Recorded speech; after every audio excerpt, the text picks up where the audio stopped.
Shri Venkateswara gold finance తాకట్టులో ఉన్న బంగారాన్ని విడిపించి కొనబడును. సంప్రదించండి 8499070070.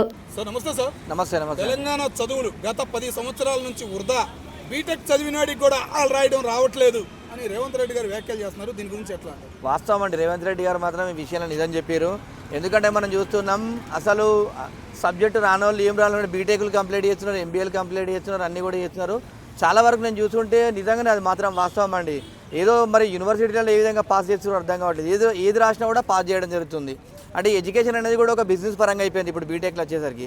కాలేజీలో ఏమో ఫిల్ కావాలా, వాళ్ళు ఎట్లన్నా రాయని ఏమన్నా రాయని వట్టి పేపర్లను క్వశ్చన్ పేపర్లు 10 సార్లు అటు ఇటు రాసినా కూడా పాస్ చేస్తున్నారు. అది నిజమండి. వాస్తవం చెప్పాలంటే నిజంగానే బీటెక్ అయిన వాళ్ళు కూడా ఫిల్అప్ చేయడానికి రావట్లేదు. నేను చూస్తుంటా చిన్నపాటి పింఛన్లు కానీ, తర్వాత రేషన్ కార్డు ఫాములు కానీ, తర్వాత చిన్నపాటి ఏదైనా క్యాష్ ఇన్కమ్ సర్టిఫికేట్ కూడా బీటెక్ చదివినోడు మళ్ళీ పోయి ఆ మీసే ఉన్నో మళ్ళీ అన్నకి ఇది ఏంది అని చెప్పేసి అడిగే రోజులు ఇవన్నీ. అసలు నిజం చాలా వరకు చూస్తున్నా. ఎంత చదువుకున్నా కూడా అసలు ఒక అప్లికేషన్ ఫామ్ ఫిల్అప్ రావట్లేదు కాబట్టి కరెక్ట్ అన్నాడు రేవంత్ రెడ్డి గారు.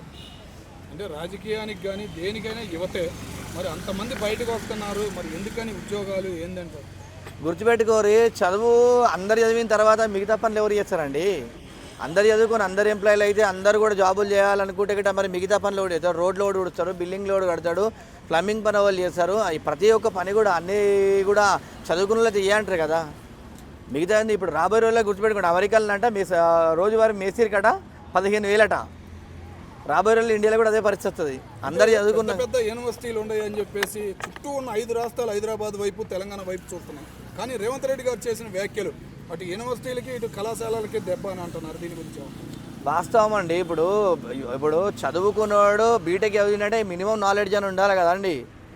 లేకుంటే కేసీఆర్ కూడా లాస్ట్ టైం కూడా ఒక కామెంట్ చేయడం జరిగింది. ఏమని, అరే మీరు బీటెక్లు చదివి కానిస్టేబుల్ జాబ్లకు అప్లై చేస్తారు, మీకు బీటెక్ దీనికి అని చెప్పేసి ఒకరు అప్పుడు కూడా కామెంట్ చేసింది. అంటే మీ చదువుని కూడా మీకు ఎట్టేసి ఇంటర్కు పోల్చుకునేటువంటి ఇది ఉందా అని చెప్పేసి కూడా కేసీఆర్ గారు గతంలో కామెంట్ చేసారు.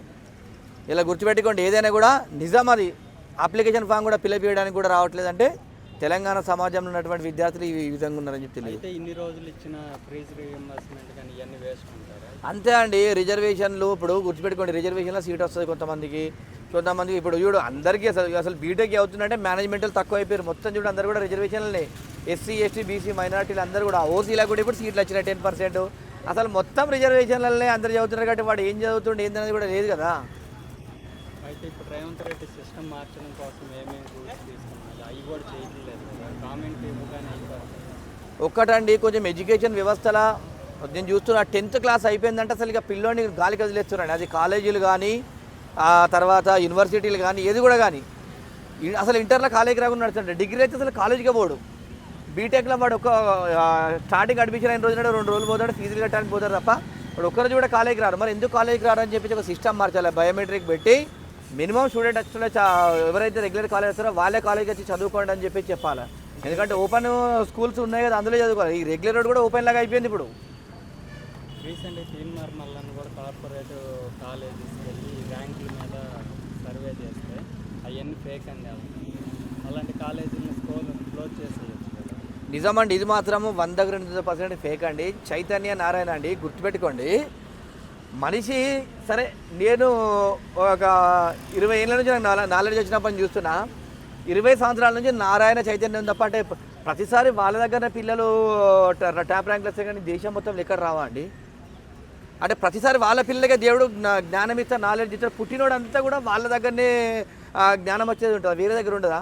ఇదంతా డబ్బులతోని, ఇదంతా పైసలతో ఇవన్నీ ర్యాంకులు తెప్పించారు తప్ప ఆ కాలేజీలో అసలు ఏముండనే ఉండదు.